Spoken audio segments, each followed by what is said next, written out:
Il y a les mots images, ceux qui provoquent, disait Bachelard, une exaltation psychique particulière, les mots sensations. Il y a les mots miroirs, les mots du narcissisme, ceux qui nous aident à nous retrouver.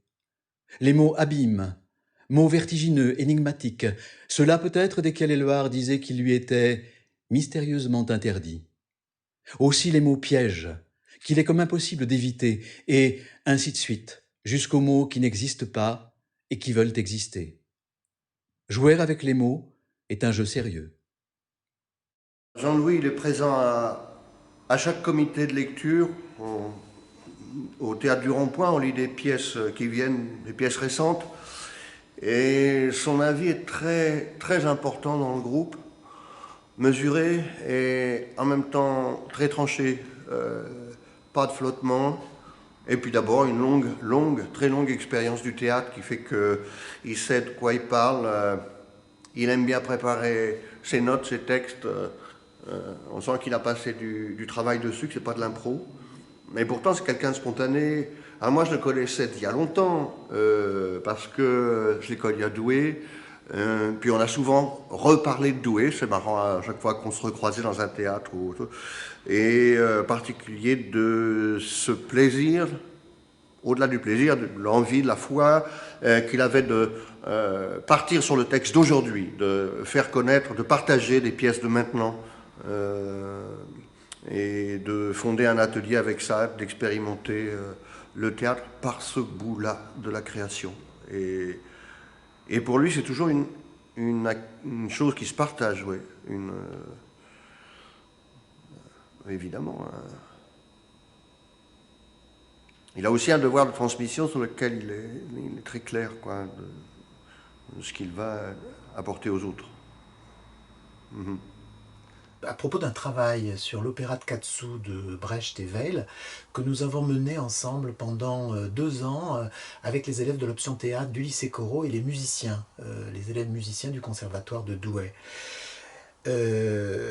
Jean-Louis a été totalement au service et a fait une adaptation sur mesure de l'opéra de Katsu de Brecht en réduisant la réduction que j'avais déjà opérée et en réécrivant même totalement la plupart des scènes. Voilà, un énorme travail au service.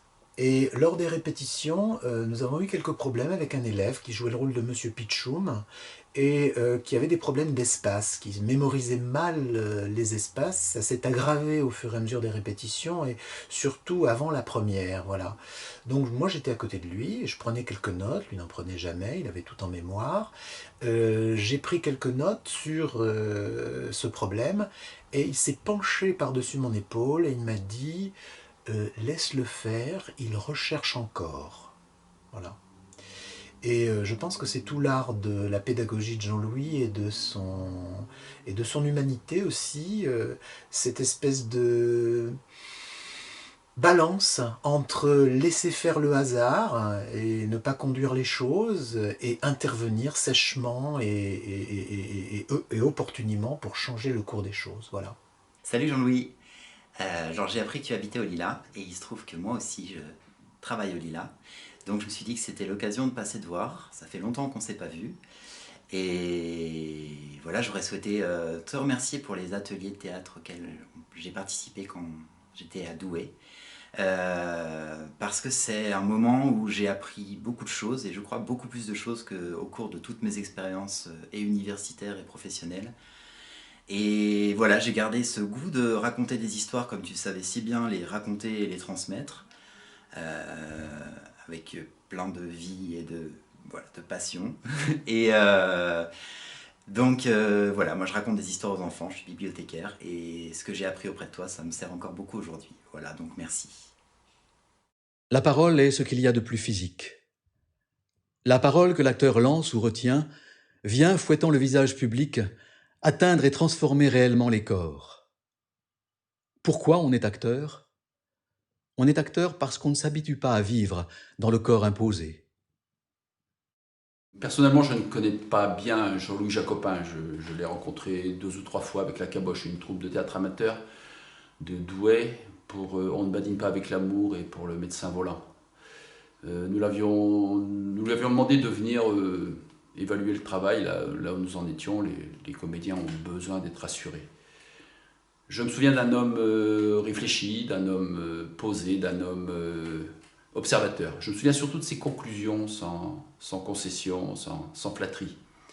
Il nous dit des choses non pas pour nous faire plaisir, mais vraiment pour que nous nous interrogions sur notre travail et pour nous faire progresser. Sur On ne badine pas avec l'amour, je m'étais aventuré dans un Blasius avec un accent du Midi à couper au couteau, ce qui me faisait bien rire et qui visiblement faisait bien rigoler mes camarades. Jean-Louis Jacopin, en 2 phrases, m'a démontré toute l'absurdité de ce que je proposais. Et donc Blasius a abandonné son accent du Midi et a retrouvé ce bel accent du Nord que nous connaissons tous.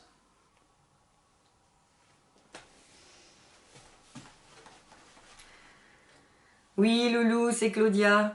Eh bien, merci pour ton message. Je suis ravie que tu acceptes ma proposition d'être notre régisseur dans notre petit spectacle d'opérette. Bon, c'est super, on va bien s'amuser. Alors, j'ai bien compris que tu veux pas ton cachet de 500 €. Et bah, je vais faire comme tu me conseilles. Je vais acheter avec cet argent 2 ou 3 projecteurs convenables pour avoir une lumière digne de ce nom. Je te retrouve bien là. Avec toi, le théâtre passe toujours avant tout. Et surtout, avant toi. Bon. Alors pour toi, je crois que c'est une bouteille de Chianti, c'est ça? C'est ce que tu veux? C'est tout, une bouteille de Chianti. Bon, bah va pour la bouteille de Chianti. Je t'embrasse, mon loulou, à bientôt. Et au fait, loulou, tu la veux de quelle année, la bouteille de Chianti? Ah non, parce que c'est important. Hein. Bisous, je t'embrasse. À bientôt. Les mots savent de nous ce que nous ignorons d'eux. Il y a des gens qui voient les choses comme elles sont et qui se demandent pourquoi. Et puis il y a des gens qui voient les choses comme elles devraient être et qui se demandent pourquoi pas. Cette phrase, elle est de Georges Bernard Shaw. Mais elle te correspond très bien, Jean-Louis, parce que tu es quelqu'un qui aime prendre des risques. Tu en as toujours pris d'ailleurs et tu continueras à en prendre. Tu m'as donné beaucoup de directives et beaucoup de conseils quand je travaillais sous ta direction. Et pourtant, j'étais loin de les avoir tous compris. Aujourd'hui, je les comprends parce que je les applique et je continuerai à les appliquer. C'est le 9 mars aujourd'hui. C'est donc une journée, il est essentiel d'avoir une pensée pour toi, comme tous les jours de l'année. Mais j'aimerais te dire un profond merci, Jean-Louis, parce que j'ai beaucoup appris grâce à toi, à travers Molière, Grimbert, Topor et Rémi DeVos, bien sûr, et même Tchekhov, que j'avais oublié. Les conseils que tu m'as donnés, je ne suis pas prêt de les oublier, je m'en sers encore. Alors je me permets de te saluer, soldat des planches. Tu es toujours là, malgré tout. Merci Jean-Louis, et à très vite. Partir chaque jour pour voir ce qu'à force d'habitude on ne voit plus, à l'aide d'un calepin sans aucun préjugé. Urbano. Aujourd'hui, 9 mars, que disait Urbano le 9 mars? Urbano disait le 9 mars: Urbano est trop nerveux, il n'a pas pu tenir la pose devant l'appareil photo. Quant à moi, une de mes préférées reste celle du 31 décembre. Où Urbano a choisi d'être seul face à la page blanche pour dire adieu à l'année.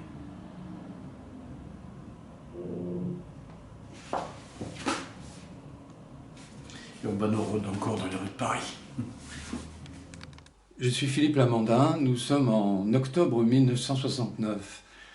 Élève de première année de l'école du Théâtre National de Strasbourg, je viens pourtant souvent m'asseoir au café près du TNS à la table de 3 copains de seconde année. Jean Escher, douaisien comme moi, Christian Driot et Jean-Louis Jacopin. J'apprécie beaucoup l'esprit caustique, l'humour très ravageur de Jean-Louis. Décembre 69, je vois Jean-Louis interpréter le rôle de Solioni dans Les Trois Sœurs de Tchekhov. Sa façon de se mettre du parfum sur les mains, le personnage est obsédé par ça, et de se les frotter m'impressionne beaucoup. Solioni, un personnage insupportable et cynique, tout le contraire de Jean-Louis. Mars 70, pour le rôle du sergent recruteur dans une pièce de Goldeni, Jean-Louis se fabrique une voix d'outre-tombe, avinée et inquiétante. Ça me surprend et me fait rire aux éclats. Je vais passer la porte de la librairie avec enthousiasme parce que je sais qu'il est là. Je rentre dans son champ de vision instantanément.